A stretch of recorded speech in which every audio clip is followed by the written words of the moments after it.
Advertencia. Este podcast es nocivo para el ardor de los políticos. Abre los ojos, cura la crisis, alivia la cartera, quita los piojos, roba crédito y no desinforma. Esto es el Podcast 132 Puerto Vallarta. Comenzamos.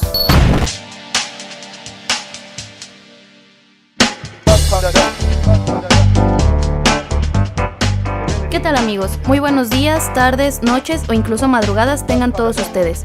Sean bienvenidos a nuestro cuarto Podcast 132 Puerto Vallarta. Como siempre, esperamos que los anteriores podcasts hayan sido de su agrado y estén animados para escuchar un cuarto. Si tienen sugerencias o comentarios al respecto, por favor escríbanos a nuestro correo electrónico, que es yosoy132puertovallarta@gmail.com, y recuerda que 132 es con números. Si recuerdan, en nuestro podcast pasado hablamos de la importancia de las palabras por el papel que juegan en la comunicación de nuestra vida diaria. Ahora nos encantaría ampliar un poco más este tema, solo que nos enfocaremos a las imágenes y el rol que desempeñan en nuestra cultura. También contaremos con nuestra cápsula para conocer mejor nuestra Constitución en nuestro entretenido y conocido espacio titulado Rincón Constitucional, en la voz de Enrique Peinado. Y para finalizar, las recomendaciones sobre libros, música y entretenimiento en la voz de Dani Villanueva. Así que no se despeguen de nuestra programación. Yo soy Jessica Pérez. Yo soy Ana Karenina Muñoz. Y yo, Alina Aguilar. Y tú, yo y todos somos el Podcast 132. Los dos hermanos salieron por una puerta secreta y viajaron de día y de noche hasta que por fin se detuvieron cerca de un árbol en una pradera cercana al mar. En esta pradera había un ojo de agua dulce. Bebieron y se dispusieron a descansar. No bien había pasado apenas una hora cuando el mar empezó a agitarse y de él se levantó una columna de humo negro que se dirigió hacia donde ellos estaban. Llenos de espanto, se subieron a un árbol y desde ahí miraron qué era esa columna. De pronto, la negra columna se transformó en un efrit fuerte e imponente, sobre cuya cabeza llevaba un arca. Justo debajo del árbol donde se encontraban los hermanos, el efrit se dispuso a descansar. Abrió su arca y sacó un pequeño cofre de cristal. De su interior salió una bella joven, cuya belleza resplandecía como el mismo sol cuando sonreía.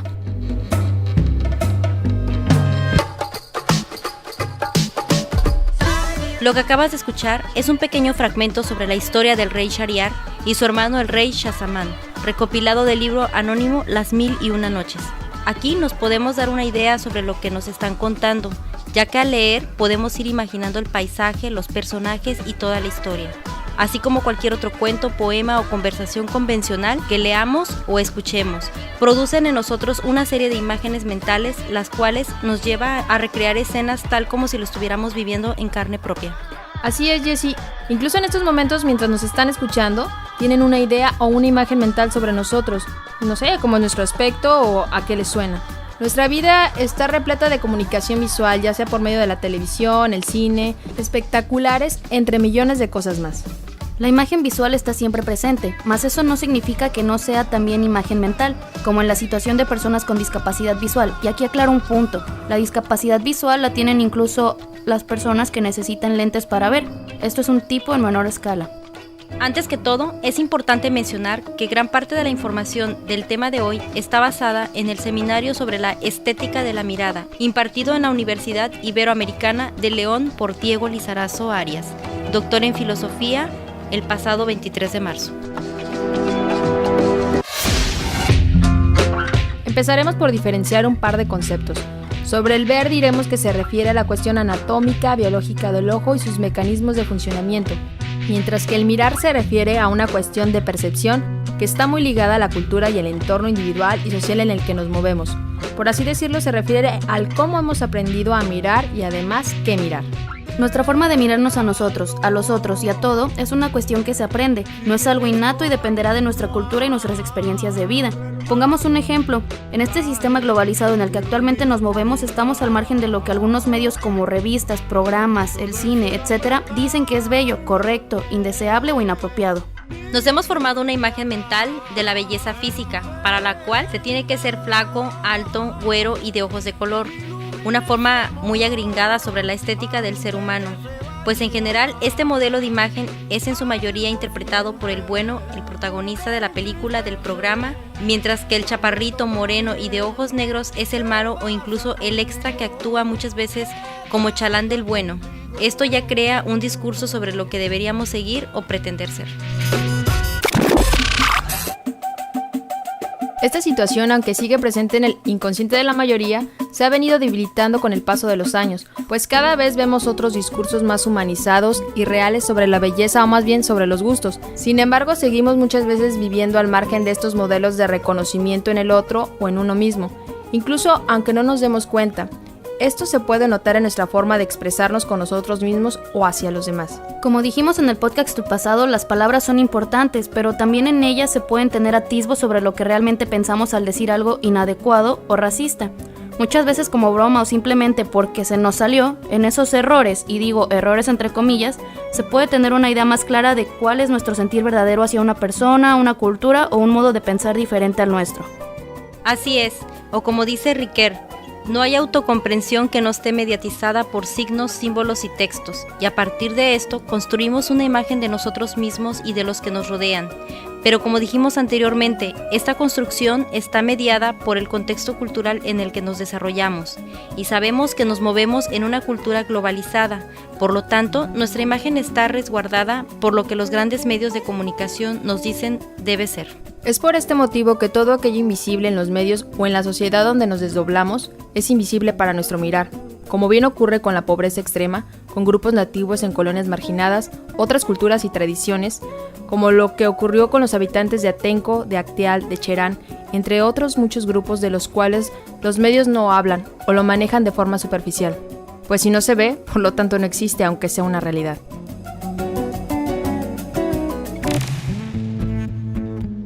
Este tipo de situaciones tiene su extensión en lo que se llama la mirada clínica, un pensamiento de la modernidad en la que el cuerpo humano es cosa, por lo tanto los cirujanos pueden abrirlo, separarlo, sacar cosas, meter cosas, puesto que es un objeto de manipulación, o así se ha concebido. Es parte de eso que no importa si matan a una persona, a 3000 o a 1000, porque la persona no es más que un instrumento. Este tipo de mirada del ser humano nos ha deshumanizado como sociedad. Sin embargo, esta mentalidad parte de más atrás, donde lo que se buscaba era una mirada totalizadora, que lo abarcara todo. Así el conocimiento se convirtió de repente en una forma de observación. Este tipo de mirar que buscaba encontrar la mirada de Dios en la mirada propia, generó una secuencia de creencias que se hicieron patentes y vieron su resplandor a partir de la modernidad. Es así, por ejemplo, que la mayoría de los investigadores modernos intentan crear fórmulas, tener un microcosmos de un macrocosmos, tener un conocimiento totalizador que les permitiera descifrar la humanidad, pero para que ello fuera posible era necesario que se alejaran de los prejuicios de su forma de visión y de los prejuicios de los demás para poder compactarlos en un solo mirar, más objetivo y completo. Por desgracia, esto deshumaniza la mirada, la aleja, la hace menos real a partir de que se aleja de los seres humanos. Otro tipo de mirada de la modernidad es la mirada jurídica, la cual basa su dirección hacia los demás individuos, los regula y los controla, a partir, por ejemplo, de un juicio donde la mirada de los demás define tu inocencia o culpabilidad. Esta misma lógica aplica a los sistemas carcelarios, donde desde una torre saben que te ven, pero tú no ves el que te ve. Este es un tipo de control que regula el comportamiento, y este comportamiento no solo ocurre en las cárceles, sino también en la vida social. Un ejemplo de ello se da cuando vas por la calle y estás expuesto a la mirada de otros. Regulas tu comportamiento por el poder de las opiniones que puedan surgir a partir de lo que haces. El mirar de otros se interioriza y te regula. Ahora entremos a la mirada técnica. Esta muestra relación con los objetos, con las máquinas. Aquí Lizarazo nos explica un poco sobre el trabajo del investigador, ingeniero matemático Norbert Wiener, fundador de la cibernética, donde él hace una relación entre las máquinas y las máquinas, entre los seres humanos y las máquinas, y de regreso entre las máquinas y los seres humanos, más nunca entre seres humanos y seres humanos. Para él, la comunicación es un problema de control, es una máquina de gobernar, una visión que solo es posible en nuestro contexto actual y que nos maquiniza. Esta relación máquina-máquina, ser humano-máquina y máquina-ser humano modifica nuestras relaciones humanas entre seres humanos y seres humanos. Así que si unimos estos tipos de miradas, tendremos una sociedad actual, una sociedad con una mentalidad modernista tardía, es decir, una mentalidad del siglo XIX. De nosotros depende empezar a hacer conciencia de estos hechos y empezar a ser más humanos, en lugar de creernos como máquina o extensión de una máquina. Estas relaciones en las miradas nos llevan a los acontecimientos actuales, donde existe la intolerancia por el hecho de no contar con una mirada divina que todo lo abarque y regule, donde vemos nuestro cuerpo o a las demás personas como objetos manipulables que si no sirven para una persona o institución son fácilmente desechables, o la creencia de que podemos llegar a ser robots controlables donde solo es necesario cambiar algunas piezas. Para finalizar, escucharemos un fragmento de la película La invención de Hugo Cabret, donde se muestra un pensamiento que alude al tema que acabamos de mencionar. Todo tiene un propósito, incluso las máquinas. Los relojes dan la hora, los trenes nos transportan, hacen lo que deben hacer, como Monsieur Lavis. Por eso las máquinas averiadas me ponen tan triste. No hacen lo que deben hacer. Tal vez sea igual con las personas. Si pierdes tu propósito, estás averiado. Imaginaba que todo el mundo era un enorme mecanismo. Las máquinas jamás vienen con piezas extra.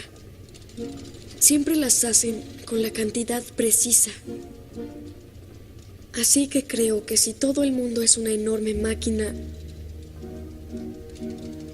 no puedo ser una parte extra. Debo estar aquí por una razón. Por lo que tú también estás aquí por una razón.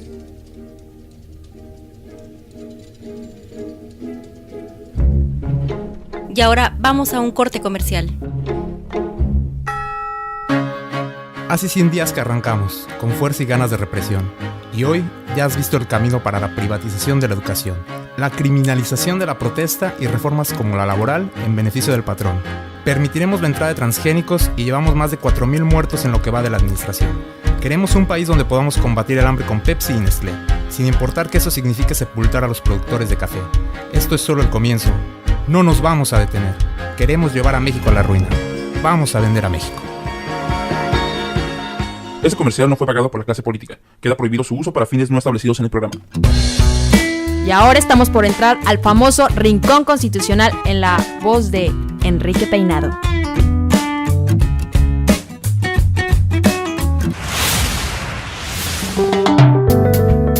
Si la Constitución tiene una restricción, pues quítasela. En la primera semana del mes de abril, el diputado del PRI, Manlio Fabio Beltrones, presentó una iniciativa de reforma al artículo 27, en su fracción 1, en lo referente a la capacidad para adquirir el dominio de las tierras y aguas de la nación por parte de los extranjeros en el país. Argumentando que si bien es cierto que los extranjeros pueden adquirir bienes inmuebles dentro del país, él manifiesta que lo pueden hacer tanto en la cuna de la independencia de México, en el territorio donde ganamos una de las más épicas batallas, que es en Puebla, o inclusive en el centro político de México, enseguida de Palacio Nacional. Pero no puede tener a su nombre una casa habitación o un departamento en el piso 27 en Huatulco o en Veracruz, si no es a través de un fideicomiso, un prestanombres o una sociedad anónima. Y el pasado martes 23 de abril del 2013, la Cámara de Diputados aprobó una iniciativa presentada.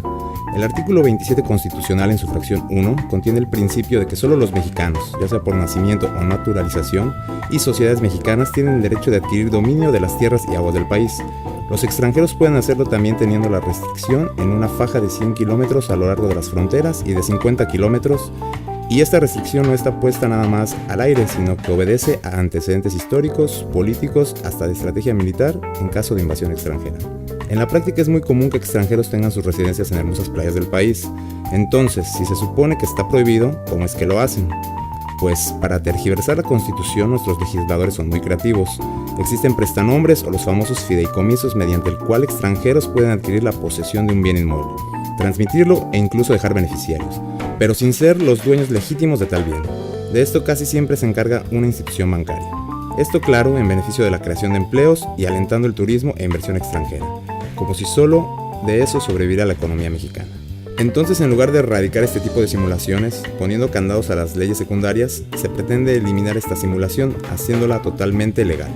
Y en nuestro Puerto Vallarta, ¿qué cree usted que pasaría con esta reforma? Como secuencia legislativa, falta que la aprueben la Cámara de Senadores y después las legislaturas de los estados. Ante eso, los ciudadanos empezaron a movilizar por medios electrónicos, suscribiendo una petición en change.org para que senadores no aprueben esta reforma, la cual puedes firmar en www.change.org. Si bien es claro que la invasión extranjera aún no es una amenaza inminente en la actualidad y que se enaltece los beneficios económicos, erradicación de fraudes e intermediarios en materia de la posesión de tierras por parte de extranjeros, en opinión personal considero que deben ponderarse derechos o principios de nuestro país, ya que estas reformas poco a poco están acabando con la soberanía de él, en beneficio del capital extranjero, pues nos hemos convertido en un país y puerto que parece solamente sobrevivir de eso.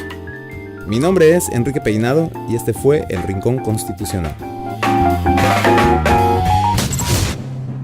Desde nuestra trinchera de medio libre e independiente, hacemos un llamado a tomar las armas, nuestras armas, esas que el gobierno desconoce y que no sabe cómo combatir. Esas armas que no requieren de pólvora o de sangre. La resistencia civil pacífica, la desobediencia civil, la democratización de medios y la creación de medios propios, la información, la protesta, la creatividad, la música, la literatura y todas las artes, la juventud revoltosa y alegre, la necesidad de perseverar y la locura ingenua de creer que se pueden cambiar las cosas. Este es el comentario editorial del primer número de la revista 132. Esta publicación es una iniciativa de la Mesa de Democratización de Medios de la célula Yo Soy 132 Guadalajara. A pesar de que es impresa, también pueden encontrarla en línea en revista132.blogspot.com. 132 es con números. Actualmente están trabajando en el segundo número. Para estar al pendiente pueden seguirlos a través de facebook.com/revista.132.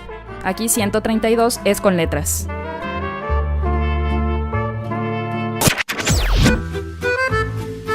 Esto fue el podcast del 132 Puerto Vallarta. Hasta pronto.